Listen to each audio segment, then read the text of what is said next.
बच्चों, कैसे हो आप सब लोग। मैं निहारिका फिर से एक बार आप सब बच्चों का स्वागत करती हूँ आपके अपने मास्टर 30 सीरीज के लेक्चर नंबर 9 में। That is almost the third last lecture of your series. और मैं उम्मीद करती हूँ बच्चे मास्टर 30 सीरीज आप लोगों के लिए बहुत फ्रूटफुल आ रही होगी, बिकॉज आपको बहुत सारे क्वेश्चंस की हेल्प इसमें से मिल रही होगी। तो बच्चों आज मैं वापस से आप लोगों के लिए एक लेक्चर लेकर आई हूँ जिसके अंदर हम लोग करने वाले हैं हमारे अगले 3 चैप्टर्स, जिसका नाम है बच्चे मैडम राइड्स द बस, सरमन एट बनारस और tale of custard the dragon. इन तीनों चैप्टर्स की समरीज बच्चे आप लोगों को ऑलरेडी मिल चुकी हैं, यानी आप लोगों की इस चैप्टर की रिवीजन और पोम की रिवीजन हो चुकी है। आप लोगों को बस मास्टर 30 के क्वेश्चंस को लगाना है और चेक करना है कि आप लोग कहां पर स्टैंड करते हैं।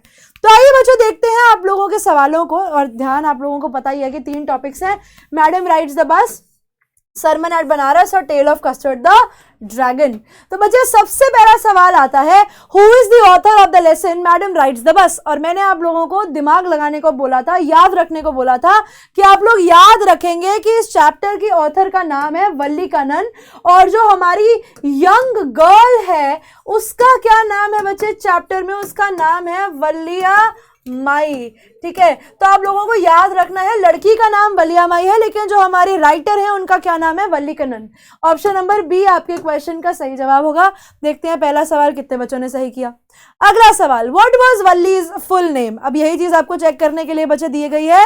तो वल्ली का पूरा नेम क्या था, वल्लिया माई। याद रखेंगे बच्चे ये राइटर का नाम है, बच्ची का नाम वल्लिया माई था। अगला सवाल, व्हाट वाज द वल्लीज एज। वल्ली की एज क्या थी बच्चे, 7, 8, 9 नन ऑफ द अबव। तो वल्ली बच्चे एक 8 साल की बच्ची थी, हैड नो फ्रेंड्स। और आप लोगों को ध्यान रखना है कि इस बेचारी बच्ची के ज्यादा कोई दोस्त नहीं थे। ऑप्शन बी इस क्वेश्चन का सही आंसर होगा। अगला सवाल, what was her favourite pastime. Valli को सबसे ज्यादा क्या करना पसंद लगता था बेटा। क्योंकि वल्ली का कोई दोस्त नहीं था तो क्या करती थी वो अपना टाइम पास करने के लिए, वो अपने घर के गेट पर खड़ी हो जाया करती थी, and she used to see people from the outside the street outside. तो बच्चे वो आउटसाइड की स्ट्रीट को देखा करती थी, and she finds it more interesting. और ये काम बच्चे उसके लिए ज्यादा इंटरेस्टिंग था देन प्लेइंग, क्योंकि इसमें इसको नए नए एक्सपीरियंसेस हर दिन देखने को मिलते थे। ऑप्शन ए आपके क्वेश्चन का सही जवाब होगा। अगला सवाल, how many times did the bus cross her street per hour. तो बच्चे 1 घंटे में कितनी बारी बस जो है इनकी स्ट्रीट से जाया करती थी। तो बच्चे आप लोगों को याद रखना है 1 घंटे में बस एक ही बार जाती थी, बिकॉज बस को अप्रोक्सीमेटली 45 मिनट्स लगते थे टाउन से विलेज में जाते जाते, और अगले 45 मिनट्स वापस आते आते। तो 90 मिनट्स यानी 1.5 घंटे में 2 बार। तो ऑब्वियसली 1 घंटे में एक ही बार जा सकती है। तो बच्चे करेक्ट आंसर 1 टाइम है। 2 टाइम इसका आंसर करके मत आना, नंबर कट जाएंगे, टीचर नंबर काट लेगी। अब शॉर्ट क्वेश्चन इसके ऊपर बच्चे आप लोगों को क्या दिया जाता है। सबसे पहला सवाल आता है और सबसे इंपॉर्टेंट सवाल आता है कि वल्ली जब अपने वापस आ रही थी बस से, तो वहां पर रास्ते में उसको एक डेड काउ दिखती है। तो डेड काउ को देखकर वल्ली कैसे रिएक्ट करती है। अब बच्चे आप लोगों को पता है कि वल्ली ने जब स्टार्टिंग में काउ को देखा था जिसकी टेल इस तरीके से उठी हुई थी, तो वल्ली उसको देखकर बहुत एक्साइटेड हो गई थी। She was very happy and वो सिनेरियो को बहुत ज्यादा एंजॉय कर रही थी। It was a very amusing moment for her. ठीक है, स्टार्टिंग में वो उसके लिए बहुत ही अम्यूजिंग मोमेंट था, वो बहुत ही फनी मोमेंट था उसके लिए, उस काऊ को इस तरीके से भागते हुए देखना। लेकिन वापस आने की जर्नी में जब वो उसी काऊ को जिसपे वो इतना हंस रही थी, जब वो उसे डेड देखती है on the middle of the road, तो वो बहुत ज्यादा दुखी हो जाती है। It was lying sprawled in a pool of blood. वो गाय जो थी वो पूरे के पूरे खून में सनी हुई थी, उसकी लेग्स वर स्प्रेड आउट, और उसकी लाइफलेस आंखें जो थी वो हॉरिबल सीन में स्टेयर कर रही थी। बेसिकली आप ये कह सकते हो शी ले देयर लाइफलेस। तो बिल्कुल वहां पर ऐसे मुर्दा पड़ी हुई थी, और उसको देखकर वल्ली बहुत ज़्यादा सैड हो जाती है, और उसका सारा एंथुजियाज्म, उसकी सारी एनर्जी जो है वो ख़त्म हो जाती है, क्योंकि उसने बच्चा फर्स्ट टाइम एक्सपीरियंस किया था डेथ। ठीक है, उसने क्या किया था, उसने फर्स्ट टाइम एक्सपीरियंस किया था किसको, डेथ को। और वो एक्सपीरियंस करके डेथ को उसको बहुत बुरा लगता है, एंड शी रियलाइज कि this should not have happened, and इस चीज़ के ऊपर वो बहुत ज़्यादा बुरा फील करती है। ठीक है, शी वॉज वेरी सैड। उसके बाद आप ये कह सकते हो शी वॉज डिप्रेस्ड। ठीक है, एंड उसका कुछ भी करने का मन फिर वहां पर नहीं था, तो शी सैट क्वाइटली, तो वो चुपचाप अपनी सीट पर जाती है और वहीं पर बैठ जाती है और उसके बाद उसने कोई भी मूवमेंट जो है वो शो नहीं करी। तो Valli enjoyed each moment of her bus ride. बहुत जरूरी सवाल बच्चे, वल्ली ने अपनी पूरी की पूरी बस मोमेंट को एंजॉय किया, आप कैसे बता सकते हो? तो बच्चे आपको एक लाइन बुक में से ही उठानी है कि वल्ली डिवाउर्ड एवरीथिंग विद हर आइज। वल्ली ने सब कुछ अपनी आंखों में बसा लिया और उसको वो सब चीजें देखने में बहुत ज्यादा सुंदर महसूस हो रही थी। She captured everything in her eyes. ठीक है, वो पूरे रास्ते हंसती भी जाती है, लाफ करते हुए जाती है, एंजॉय करते हुए जाती है, और आप कह सकते हो कि कंडक्टर से पूरे रास्ते बातें करते हुए जाती है। और उसके बाद जब वो काऊ को देखती है तो she after seeing the cow she was amused. जब वो काऊ को देखती है सबसे पहले तो वो उसको देखकर बहुत ज़्यादा अम्यूज हो जाती है, बहुत ज़्यादा सरप्राइज हो जाती है और बहुत ज़्यादा तेज तेज हंसने लगती है। और जब वो बाहर जा रही थी, जब वो बाहर का व्यू देख रही थी, तब वो ये भी बोलती है, oh wow it's so wonderful, because वो फर्स्ट टाइम, ठीक है, फर्स्ट टाइम वो ये सब चीज़ें एक्सपीरियंस कर रही थी, तो वो उसका फर्स्ट टाइम का एक्सपीरियंस था उसकी लाइफ में, जो वो चीज़ों को अपने आसपास देख रही थी, जिसकी वजह से she was enjoying everything that she was seeing, और उसको वहाँ पर बहुत ज़्यादा मज़ा आ रहा था। ठीक है, तो आप ये कह सकते हो it was a wonderful journey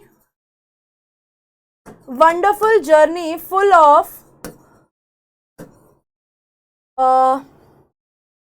enjoyment, fun and frolic। उसके लिए वो journey full of enjoyment, fun and frolic थी। अब यहाँ पर बच्चे एक सवाल बहुत ज़रूरी जो आप लोगों के बोर्ड में बहुत बारी पूछा जाता है कि वल्ली एक मेटिकुलस प्लानर थी, यानी आप ये कह सकते हो कि वल्ली जो थी वो एक बहुत ज़्यादा प्रिसाइज, बहुत ज़्यादा एक्यूरेट प्लानर थी। उसने हर चीज़ को बहुत ज़्यादा अच्छे से प्लान किया था। वो कैसे?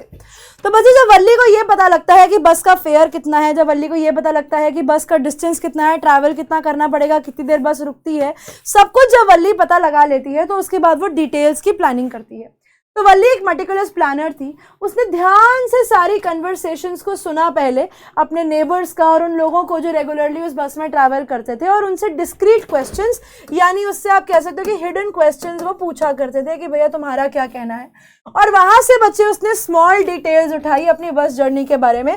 जैसा उसको पता लगा कि 6 माइल्स डिस्टेंस है, ठीक है, उसको पता लगता है 6 माइल्स का डिस्टेंस है, सबसे पहला पॉइंट।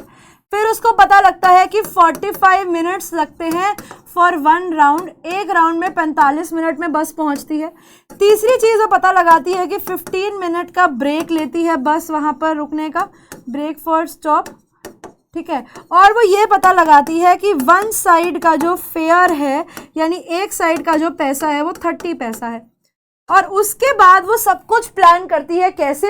क्योंकि उसको ये पता था कि जो मदर है वो कब सोती है, उसको ये पता है कि मदर का स्लीपिंग टाइम क्या है। मदर का बच्चे स्लीपिंग टाइम था दोपहर को 1 से 4 PM। तो ऐसे डिसाइड किया वो इसी टाइम पे निकलेगी कि अगर 1 बजे निकलती है तो 2:45 तक वापस आ जाएगी, लेकिन वो 3:45 आती है, उस दिन लेट हो जाती है घर आते आते। और उसने क्या किया था, उसने सारा का सारा पैसा बचाया था।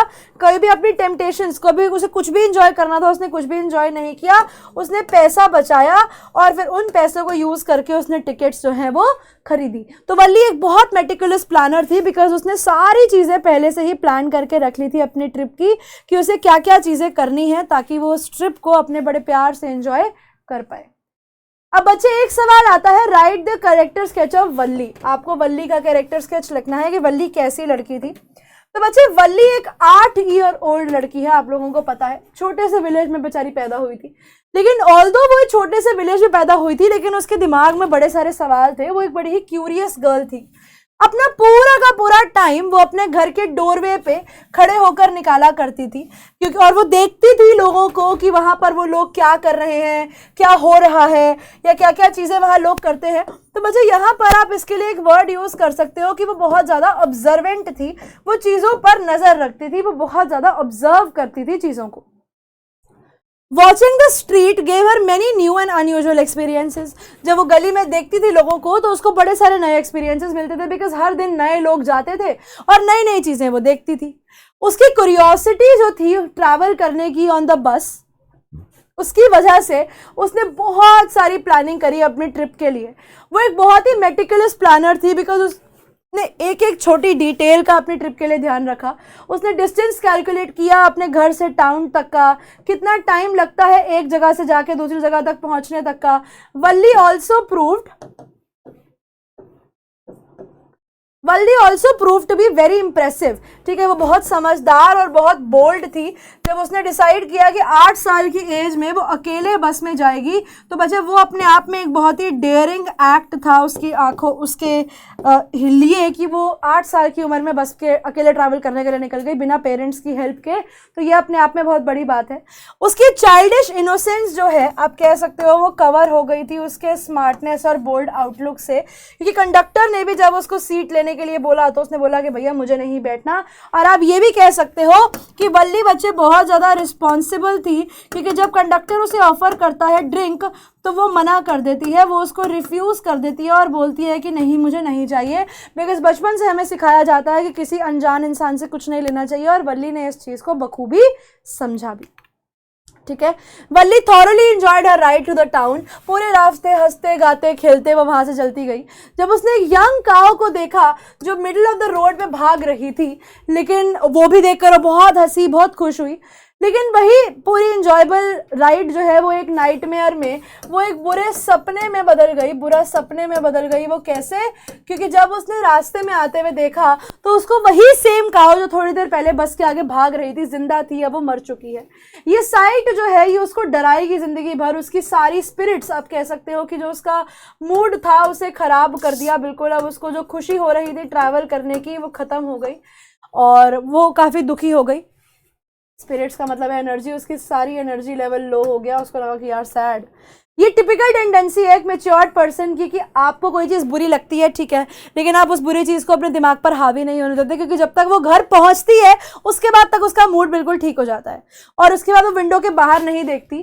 तो वल्ली ऑन द होल हम ये कह सकते हैं वो एक बहुत ही क्यूरियस, बहुत ही उत्सुक, बड़ी जॉयफुल जिंदगी को एंजॉय करने वाली, डिसिप्लिन कि टाइम टू टाइम जो करना है वो करना है, स्मार्ट, बोल्ड, डेयरिंग ऐसी लड़की थी। और साथ ही साथ एक छोटी बच्ची होने के बावजूद भी वो एक मैच्योर लड़की थी।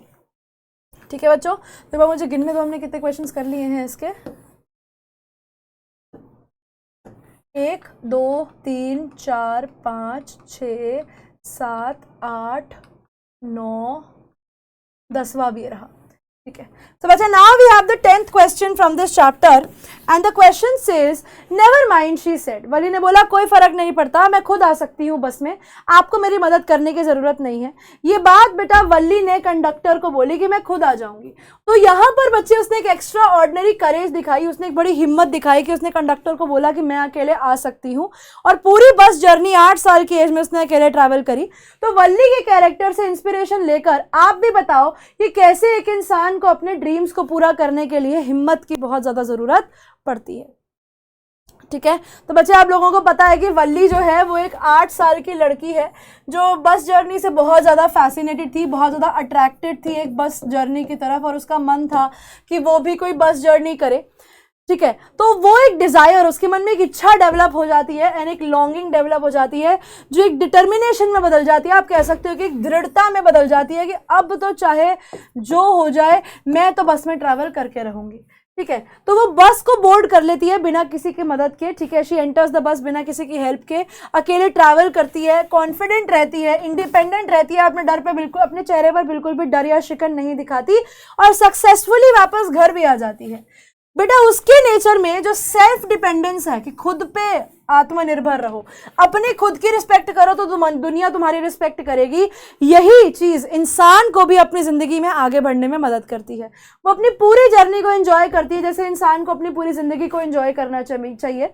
सिमिलरली अपनी जिंदगी में अपने गोल्स को अचीव करने के लिए इंसान को भी सेल्फ डिपेंडेंट, इंसान को भी अपने अंदर ये वैल्यूज रखनी चाहिए कि कोई करे ना करे, इंसान खुद अपनी मदद खुद करने लायक होना चाहिए। और वल्ली के साथ हमने यही चीज सीखी है। एक इंसान को कॉन्फिडेंट होना चाहिए, क्योंकि जो इंसान कॉन्फिडेंट नहीं होता, जो इंसान कॉन्फिडेंस नहीं दिखाता, लोग उसका पागल बना जाते हैं। और सेल्फ डिपेंडेंट होना चाहिए, आत्मनिर्भर होना चाहिए। प्रॉपर प्लानिंग और दृढ़ता के साथ आप कुछ भी करोगे तो डेफिनेटली आपको सक्सेस मिलेगा। एंथुजियाज्म यानी एनर्जी, अगर आप में एनर्जी की कमी नहीं है और अगर आप में एक्साइटमेंट है किसी भी गोल को अचीव करने के लिए, तो यही सारी चीजें आपको चाहिए अपने गोल्स तक पहुंचने के लिए। अगर आप में एनर्जी है, अगर आप में एंथुजियाज्म है, अगर आप में किसी चीज़ को करने की दृढ़ता है, तो आप कुछ भी अपनी ज़िंदगी में अचीव बच्चों कर सकते हो। और इसी के साथ ये वाला चैप्टर यहीं पे हो जाता है ख़त्म। Let me just have a sip of water, फिर कंटिन्यू करते हैं।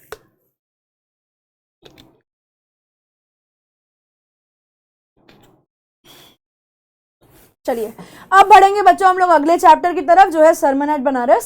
सरमन एट बनारस में पहला सवाल है बच्चे, why was Kisa Gotami sad? Kisa Gotami दुखी क्यों थी? तो बच्चे कीसा गौतमी का जो ओनली बेटा था उसकी डेथ हो गई थी, इसी वजह से वो बहुत ज्यादा दुखी थी। ऑप्शन ए आपके क्वेश्चन का सही आंसर होगा।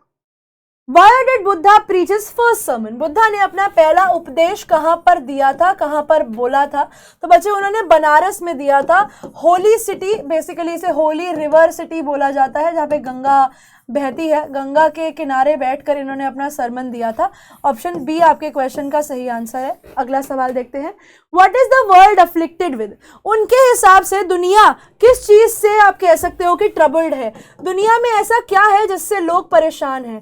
तो बच्चे दुनिया में डेथ एंड डिके कॉमन है, ठीक है, आप मरोगे भी सही, आपका खराबी, अब जो चीज सही है उसमें खराबी भी आएगी। तो वो कहती है जिंदगी का पार्ट है मरना भी और बीमार होना भी, तो इसे इन चीजों को चाहकर भी आप रोक नहीं सकते।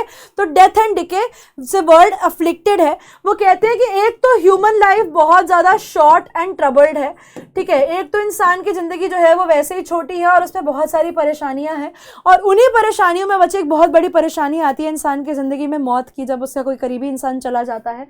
उसी के लिए वो बताते हैं कि दुनिया में बहुत ज़्यादा डेथ एंड डिके है, तो इंसान को अपने आप को इन सब चीज़ों से बाहर लाना पड़ेगा अगर वो ज़िंदगी को खुल के जीना चाहते हैं। तो what does the ripe fruit fear?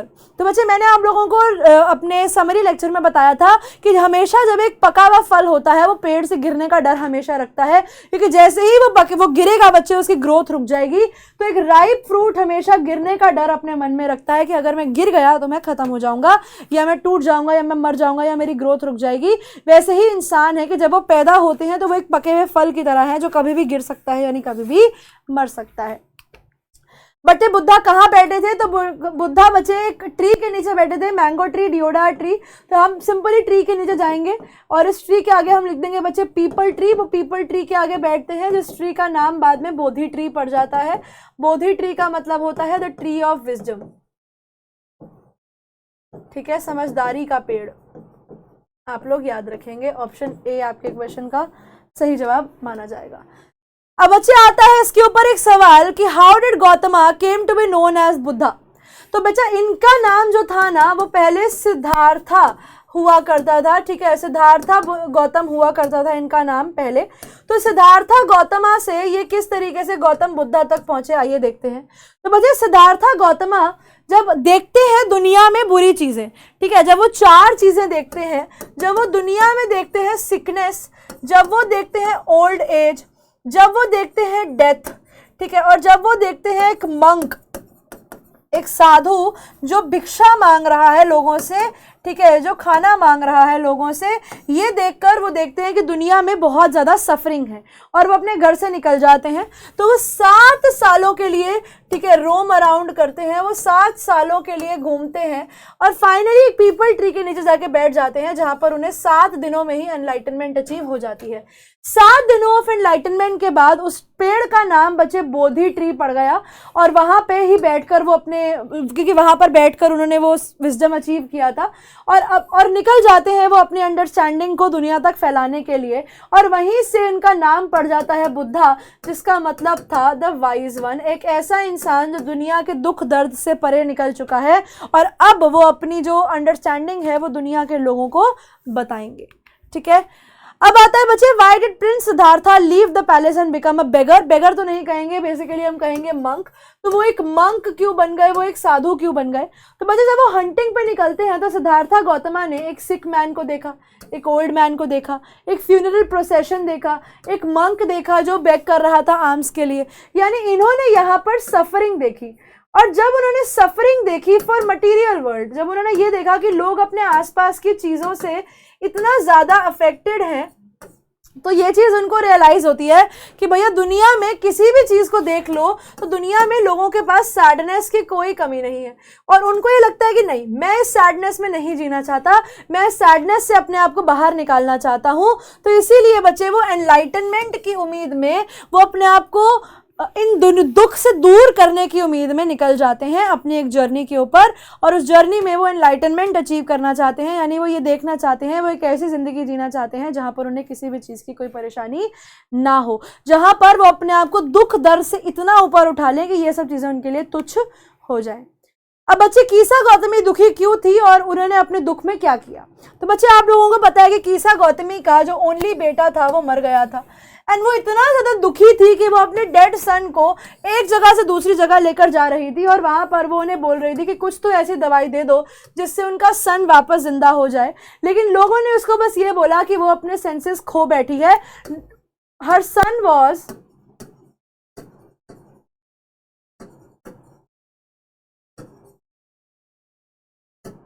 Never going to come back.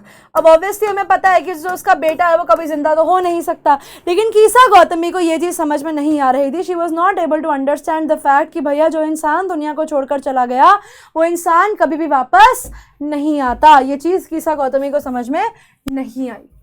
बच्चे, what is the nature of life of the human beings according to Buddha? बहुत ज़रूरी सवाल कि बुद्धा के अनुसार उन्होंने क्या बोला कि इंसानी जिंदगी कैसी है। तो बच्चे बुद्धा के अनुसार वो कहते हैं कि वर्ल्ड ट्रबल्ड है और बहुत छोटा है, छोटी जिंदगी और बहुत परेशानी से भरी हुई, जिसमें दुख दर्द की कोई कमी नहीं है। इंसान मौत को अवॉइड नहीं कर सकता, इंसान बिना मरे नहीं रह सकता। जब इंसान बूढ़ा हो जाता है तो उसके बाद उसका अंत सिर्फ डेथ ही है। तुम अमर नहीं हो सकते, बूढ़े हो जाओगे उसके बाद मर जाओगे। Such is the nature of human beings. यही इंसान की रियलिटी है। जिस तरीके से एक राइप फ्रूट हमेशा इस डेंजर में होता है कि वो गिर जाएगा और उसकी ग्रोथ रुक जाएगी, वैसे ही कोई भी इंसान, मॉर्टल नश्वर इंसान जब पैदा होता है तो वो मरने की डर के साथ आता है। फिर वो एक और एग्जाम्पल देते हैं, जिस तरीके से बच्चे अर्दन वेसल, जिस तरीके से मिट्टी का घड़ा एक सर्टेन पीरियड ऑफ टाइम के बाद टूट जाता है और मिट्टी में मिल जाता है, वैसे ही इंसान की ज़िंदगी है कि कुछ समय के बाद इंसान की ज़िंदगी का घड़ा जो है वो भी टूट जाएगा और इंसान जो है वो मरने के बाद वापस से उसी मिट्टी में मिल जाएगा जहाँ से वो आया था। तो बेसिकली वो ये कहते हैं कि लाइफ एंड डेथ जो है ना बच्चे, वो एक फुल सर्कल है। उनके हिसाब से जो इंसान धरती में आया है उसका अंत जो पैदा हुआ है वो वापस आकर मरेगा भी जरूर। हर एक इंसान को मरना है, आप डेथ अवॉइड नहीं कर सकते। इसे जब आपको पता ही है कि आप डेथ अवॉइड नहीं कर सकते तो आप अपने दिमाग को शांत क्यों नहीं कर लेते? आप उस चीज पर शोक मनाना क्यों बंद नहीं कर देते? वो ये नहीं कहते कि तुम शोक मनाओ ही मत, तुम शोक मनाना ही मत, तुम दुखी होना ही मत। इसे इसमें ये नहीं कह रहा कि तुम कंप्लेन मत करो, तुम ग्रीफ मत करो। तुम्हारी जिंदगी का कोई इंसान गया है, तुम दुख मनाओ, तुम्हें बुरा फील करने का पूरा हक है, लेकिन कब तक करते रहोगे? तुम्हारे रोने से वो इंसान वापस तो नहीं करने वाला, ठीक है? Your tears cannot bring the dead back. तो वो कहते हैं जो इंसान मर गया उसको तुम वापस तो नहीं ला सकते ना, तो चला गया, वो दुनिया से चला गया। लेकिन एक ऐसा इंसान जो इस दुख को समझ लेता है, इस मुश्किल चीज़ को समझ लेता है कि मरना जिंदगी का पार्ट है, वो दुख से निकल आएगा और फिर उसको भगवान की दुआएं लगेंगी कि बेटा तुमने एक बहुत समझदारी का काम किया है। समझे? आई होप ये क्वेश्चन यहाँ तक क्लियर होगा। लास्ट क्वेश्चन बच्चे इस चैप्टर का, जिसमें पूछा जाता है आप लोगों से कि how did Gautam Buddha attain enlightenment, explain with reference to this story. कि गौतम बुद्धा को एनलाइटनमेंट कैसे मिलती है, स्टोरी के साथ साथ समझाइए। लास्ट ही क्वेश्चन है ना इसका ये, इसके बाद I think tale of custard the dragon है। ओके, तो बच्चे गौतम जो थे, Siddhartha Gautam, he was a prince, जिनको उनके पापा ने बचपन से दुनिया के दुख दर्द पीड़ा से बचा कर रखा था, क्योंकि कहीं ना कहीं उनके पापा को पता था कि उनके बेटे के साथ कुछ ऐसा हो सकता है, देयर आर चांसेस कि वो अपने बेटे से बिछड़ जाएं, दूर हो जाएं। लेकिन एट द एज ऑफ 25 वो निकल जाते हैं हंटिंग करने के लिए, और हंटिंग करते हुए वो देखते हैं लोगों का दुख। जब वो एक सिक मैन को देखते हैं जो अपने लिए कुछ नहीं कर पा रहा, एक एजेड मैन को देखते हैं जो अपने लिए कुछ नहीं कर सकता क्योंकि वो बूढ़ा हो चुका है, उसने भी मर ही जाना है, वो एक इंसान का फ्यूनरल प्रोसेशन देखते हैं, एक इंसान की अंतिम यात्रा देखते हैं, और एक मंक को, एक साधु को देखते हैं जो भिक्षाम देही करके खाना मांग रहा था, यानी वो भी लाचारी की जिंदगी जी रहा था। तो जब वो इस चीजों को देखते हैं उन्हें रियलाइज होता है कि यार दुनिया में तो बहुत दुख है, अब दुनिया में इतना ज्यादा दुख है, इतनी ज्यादा सफरिंग है, हर तरीके से इंसान बस कुछ ना कुछ कष्ट ही भोग रहा है। तो उन्होंने डिसाइड किया कि मैं ये चीज नहीं करूंगा, मेरे को दुनिया को और खुद को इन चीज़ों से बाहर निकालना है। इस साइट्स की वजह से वो इतना अफेक्टेड हो जाते हैं कि वो घर से निकल जाते हैं दुनिया में बाहर एनलाइटनमेंट अचीव करने के लिए, कि वो ये देखना चाहते थे कि जो दुख मैंने आज तक देखे हैं, जो दुख मैंने विटनेस करे हैं, उन सबसे मैं अपने आप को बाहर कैसे निकाल सकता हूँ। तो सिद्धार्था 7 सालों के लिए जंगलों में घूमते हैं और फाइनली एक पीपल ट्री के नीचे बैठ जाते हैं। अब यहाँ पर जब वो पीपल ट्री के नीचे बैठे तो उन्होंने कसम खाई कि मैं यहाँ तब तक नहीं उठूंगा जब तक मुझे एनलाइटनमेंट नहीं आती, और 7 दिनों के अंदर ही बच्चों ने एनलाइटनमेंट हो जाती है। और उसके बाद उन्होंने उस पेड़ को रीनेम करा as the Bodhi tree, the tree of wisdom, समझदारी का पेड़। और उसके बाद से उन्होंने डिसाइड किया कि जो भी मैंने समझा है, जो भी मैंने सीखा है, ये नई अंडरस्टैंडिंग को मैं लोगों तक लेकर जाऊंगा। और इसी वजह से लोग उन्हें बुद्धा बुलाने लगे, जिसका मतलब था द वाइज वन। मैंने आप लोगों को बताया था the wise one, the Buddha इन्हें बुलाना शुरू करा। The one he preached his sermon, इन्होंने अपना पहला उपदेश कहाँ दिया? इन्होंने अपना पहला उपदेश होली सिटी ऑफ बनारस में दिया था। और उसके अंदर बच्चे एक बहुत इंपॉर्टेंट रेफरेंस उन्होंने दी थी ईसा गौतमी की, जिसने अपना बच्चा खोया था, और वो इन्होंने मस्टर्ड सीड्स के थ्रू किया था। आई होप ये क्वेश्चन यहाँ तक आप लोगों को समझ में आ गए होंगे। अब इसी के साथ बच्चे हम लोग बढ़ते हैं हमारे लास्ट टॉपिक की तरफ, और लास्ट टॉपिक यानी लास्ट हमारी पोम का नाम है बच्चे tale of custard the dragon. तो बच्चे आप लोगों को सवाल आता है कि पोएट कौन है tale of custard the dragon का? तो बच्चे सबसे वियर्ड नाम, वियर्ड तो नहीं कहेंगे लेकिन सबसे डिफरेंट नाम इनका है ऑप्शन नंबर बी, ऑडगेन नैश ने ये पोम लिखी है। अगला सवाल, what was the name of black kitten? तो बच्चे ब्लैक किटन का नाम उसके कलर के ऊपर से पड़ा था, और उसका क्या नाम था? उसका नाम था इंक। माउस का नाम था ब्लिंक, मस्टर्ड नाम था डॉग का, और कस्टर्ड नाम था आपके ड्रैगन का। तो इस क्वेश्चन का correct answer option number B होगा। अगला सवाल देखते हैं, name of the grey mouse. तो बच्चे ग्रे माउस का क्या नाम था? ब्लिंक। अब इसका नाम ब्लिंक क्यों था? बिकॉज ही कैन हाइड, क्योंकि ये वेरी फास्ट, क्योंकि वो एक आप पलक झपको उतने में वो कहीं ना कहीं जाकर छुप जाता था। ऑप्शन सी आपके क्वेश्चन का सही आंसर है। Who is described as the most timid of all? सारे एनिमल्स में से सबसे शाय कौन था? तो सबसे शाय था बच्चे ड्रैगन, क्योंकि वो हमेशा एक नाइस सेफ केज के लिए रोता रहता था, वो हमेशा प्रोटेक्शन के लिए रोता रहता था, वो हमेशा बस प्रोटेक्शन ही चाहता था कि मुझे कोई प्रोटेक्ट करने के लिए मिल जाए।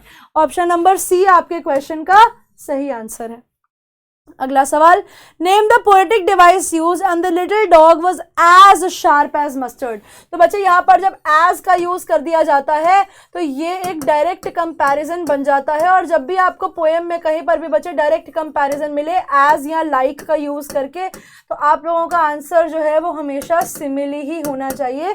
तो correct answer is option number D, simile is the correct answer to your question. ठीक है, I hope you guys have understood the answer to this one. अब बच्चे हम लोग बढ़ेंगे हमारे शॉर्ट क्वेश्चंस की तरफ, अभी भी है, चलो अच्छी बात है। ओके, अब ये भी बेटा शॉर्ट क्वेश्चन में सवाल आया था। ठीक है, this question came as a short question, एक एक नंबर के लिए 2 सवाल दे दिए थे। Belinda was as brave as barrel full of bears, कि बेलिंडा जो थी वो एज ब्रेव थी as a barrel full of bears. अब बच्चे यहाँ पर आपने एज देखा तो आपने सिमिली लगा दिया। उसके अलावा बच्चे यहाँ पर बी यूज हो रहा है बैरल, ब्रेव, बियर्स में, तो बच्चे यहाँ एलिट्रेशन भी यूज होता है। एलिट्रेशन वो पोएटिक डिवाइस होता है जिसके अंदर आप वर्ड्स को रिपीट करते हो। उसी के साथ साथ बच्चे इसके अंदर एक और पोएटिक डिवाइस यूज हो रहा है जिसका नाम है बच्चे हाइपरबली। हाइपरबली बच्चे क्या होता है? हाइपरबली का मतलब होता है किसी भी चीज को बढ़ा चढ़ा कर बोलना। जब भी आप किसी भी बात को बढ़ा चढ़ाकर बोलते हो तो वहां पर आप कहते हो कि बच्चे आपने क्या यूज किया है, आपने हाइपरबली यूज किया है। अगला सवाल देखते हैं, why did Belinda cry for help, who came to help. तो बच्चे बेलिंडा कब हेल्प के लिए रोती है? तो बच्चे वही टाइम है जब वो लोग मजाक उड़ा रहे थे कस्टर्ड का, और उतने में ही उनके घर में एक पायरेट आ जाता है and he was very dangerous. ठीक है, वो जो पायरेट था वो बहुत ज़्यादा डेंजरस था एंड उसको देखकर सब लोग इतना डर जाते हैं, स्पेशली बेलिंडा जो बैरल फुल ऑफ बियर्स इतनी स्ट्रांग थी वो भी डर जाती है और वो भी रोने लगती है हेल्प के लिए। और उस टाइम पे कस्टर्ड, जिसको सब लोग हमेशा डरपोक समझते थे, जिसको हम लोग हमेशा कावर्ड समझते थे, वही आगे आता है यहाँ पर मदद करने के लिए। तो ना तो वो डरपोक था ना वो कावर्ड था, he was rather very courageous and very strong कि वो यहाँ पर अपनी मालकिन को बचाने आया है। ठीक है, अगला सवाल, how did Belinda's pet other than custard face the pirate. जब पायरेट आता है तो बेलिंडा के बाकी एनिमल्स ने क्या किया? तो बच्चे जितने भी एनिमल्स थे दे वर ऑल स्केयर्ड, सब लोग डर जाते हैं, बेलिंडा भी डर जाती है, इंक ब्लिंक मस्टर्ड सब डर जाते हैं। ठीक है, तो वो सारे लोग जो अपनी तारीफें करते थे, हेकियां मारते थे कि भैया हम तो बहुत ब्रेव हैं, और सब लोग जो ड्रैगन का मजाक उड़ाते थे, लेकिन जैसे ही पायलट आया सब लोग भाग गए। ठीक है, सब लोग रैन अवे एक्सेप्ट कस्टर्ड। तो इसमें आप बताओगे कि जो इंक थी, ठीक है, वो भाग जाती है। ठीक है, शी रैन अवे। ठीक है, और उसके बाद आपका जो माउस था वो माउस होल में चला जाता है। ठीक है, ये माउस होल में भाग जाता है। और उसके बाद जो मस्टर्ड था वो आप लोगों की बेसमेंट में चला जाता है। वो सारे के सारे एनिमल जो हैं वहां से तितर बितर हो जाते हैं। सब लोग बहुत ज़्यादा डर गए थे। The only animal who was standing there was custard, because custard the dragon को किसी से डर नहीं लगता था, तो वो अल्टीमेटली एक ड्रैगन ही, तो ड्रैगन किसी भी ऐसे तुच्छ इंसान से या किसी भी ऐसे पायरेट से डरने वालों में से नहीं है। अब बच्चा, now this is the last question, I believe that no, we have 2 more questions. The question is, why do you think Custard the dragon was called a coward? आपको क्यों लगता है कि ड्रैगन को कावर्ड बोला गया था? लेकिन जब हमने स्टोरी में देखा है कि वो बिल्कुल भी डरपोक नहीं था। क्या कस्टर्ड एक्चुअली डरपोक था? बिकॉज उसने तो सब घर वालों को बचाया था। कि आपको क्या लगता है कि बेलिंडा का नेचर, मतलब बेलिंडा ने, क्योंकि वो हमेशा उसका मजाक उड़ाया करती थी, तो बेलिंडा कैसे थी? तो बच्चे, the dragon appear to be a coward. Dragon हमेशा डरपोक दिखाता था अपने आप को, क्योंकि वो हमेशा रोता रहता था कि मुझे एक नाइस सेफ केस दे दो, मुझे नाइस सेफ केस दे दो। लेकिन इसके पीछे बच्चे एक बहुत बड़ा रीज़न था, और वो रीज़न ये था कि इसके आसपास के जो एनिमल्स थे ना, वो इसे नीचा दिखाते थे। वो इसे दिखाते थे कि तू बहुत ज़्यादा डरपोक है, जिसकी वजह से ये हमेशा रोया करता था कि मुझे एक सेफ केस दे दो, मुझे प्रोटेक्शन दे दो, मुझे बचा लो। ठीक है, तो इसीलिए वो लोग उसको कवर्डली ड्रैगन बुलाते थे। लेटर जब इनके घर में पायरेट आता है अपने पिस्टल्स लेकर लेफ्ट हैंड और राइट हैंड के अंदर, तो हर इंसान इनके घर में डर जाता है और वहां से भागने लगता है। लेकिन इट वाज ओनली कस्टर्ड जो पूरी सिचुएशन को बोल्डली फेस करता है और उस पर अटैक कर देता है, उसे मारता है। ठीक है, अपनी टेल से उसको हिट करता है और फिर उसे खा जाता है, एक एक पीस उसका उसको ईट कर लेता है, उसको खा लेता है। बेलिंडा, जिसने एक्चुअली अपने ड्रैगन का मजाक उड़ाया था, उसे पूरी स्टोरी में ड्रैगन को थैंक यू बोलना चाहिए। बिकॉज एक्चुअली होता क्या है, वो उसे एक बार थैंक यू बोलते हैं और उसके बाद वही ढाक के 3 पात हो जाते हैं सारे के सारे। Nobody treated him nicely. सबने उसको यही बोला कि अगर हम डरे नहीं होते तो हम तुझसे अच्छे तरीके से अपने आप को बचा सकते थे। ठीक है, she would have made him feel comfortable. अब एक ओनर है तो उसका काम है कि अपने पेट को कंफर्टेबल फील कराओ, सेफ फील कराओ अपने घर के अंदर। लेकिन यहाँ पर बेलिंडा क्या करती थी, वो उस पर हंसती थी, उसका मजाक उड़ाती थी। तो वो बहुत ज़्यादा क्रूअल थी बच्चे, क्योंकि वो अपने पेट की इज्जत नहीं करती थी। तो बेलिंडा को प्रोटेक्टिव होना चाहिए था ताकि वो अपने कस्टर्ड को और अच्छा बना सके, लेकिन प्रोटेक्टिव तो वो बिल्कुल भी किसी हाल में नहीं थी। She was not a good owner, pet owner. ठीक है, now we have the last question बच्चे, describe the fight between the dragon and the pirate. तो बच्चे, जब ड्रैगन आया, तो जब ड्रैगन, आपको पता है उसके बिग शार्प टीथ थे, उसकी बॉडी पे स्पाइक्स थे, बेसिकली आप कह सकते हो कि कांटे, नुकीले नुकीले कांटे उसके शरीर पे थे। On top of him and scales underneath, और बॉडी के नीचे स्केल्स, इस तरीके के स्केल्स जो थे वो उसकी बॉडी के नीचे थे। हर इंसान उस पर हंसता था जब भी वो रोता था नाइस सेफ केज के लिए, और हर इंसान, but whereas everyone boasted about their bravery, और सब लोग अपनी तारीफ करते थे कि यार हम कितने अच्छे हैं। लेकिन जब पायरेट आया तो तो सब लोग वहां से भाग गए और कस्टर्ड ने उस पायरेट को बहुत ही बोल्डली हैंडल किया, उस पर अटैक किया, उसको हिट किया अपनी हार्ड और फोर्सफुल टेल से और उसको फिर एक एक करके खा गया। इस केस के अंदर बच्चे पायरेट जो था ना, पायरेट ने फायर करी थी बुलेट्स, लेकिन क्योंकि वो बुलेट्स मिस हो गई तो ड्रैगन बच गया। उसी के साथ साथ पायरेट जो था वो इतना ज़्यादा डर गया था, ठीक है, वो इतना ज़्यादा डरा हुआ था दैट ही कंज्यूम्ड अल्कोहल, कि उसने वहाँ पर अपने डर को कम करने के लिए थोड़ी सी अपने डब्बे में से अपने फ्लैगन में से, बेसिकली एक वर्ड यूज़ किया गया है उसका, फ्लैगन, उसका जार में से उसने अल्कोहल निकाली और वो भी पी ताकि वो ड्रैगन को हैंडल कर सके। लेकिन इतना कुछ होने के बाद भी, पायरेट के मरने के बाद भी सब लोगों को यही लगा कि they were all happy, they were all happy and they were very thankful कि कस्टर्ड ने उन्हें बचा लिया। लेकिन रियलिटी तो ये थी कि कस्टर्ड के बचाने के बाद भी everybody was of the fact कि हाँ, हम तुमसे ज़्यादा ब्रेव हो सकते थे, हम अपने आप को खुद बचा सकते थे, तुमने जो किया वो इतनी कोई महान बात हमारे लिए नहीं है। तो बच्चे, होमवर्क आप लोगों के लिए यही है कि एक बार इन चैप्टर्स को आप अच्छे से रिवाइज कर लीजिए। That would only be the homework for the lecture. And इसी के साथ बच्चे हमारा लेक्चर हो जाता है यहीं पे ख़त्म। आई होप आप सब बच्चों को सब कुछ समझ में आ गया होगा। मैं निहारिका अब आप लोगों को मिलूंगी आपकी अगली क्लास में। तब तक के लिए बच्चों पढ़ते रहिए, आगे बढ़ते रहिए। आपके कोई भी डाउट्स हैं तो कमेंट बॉक्स में बता देना। And yes, a happy new year to everyone. Bye bye.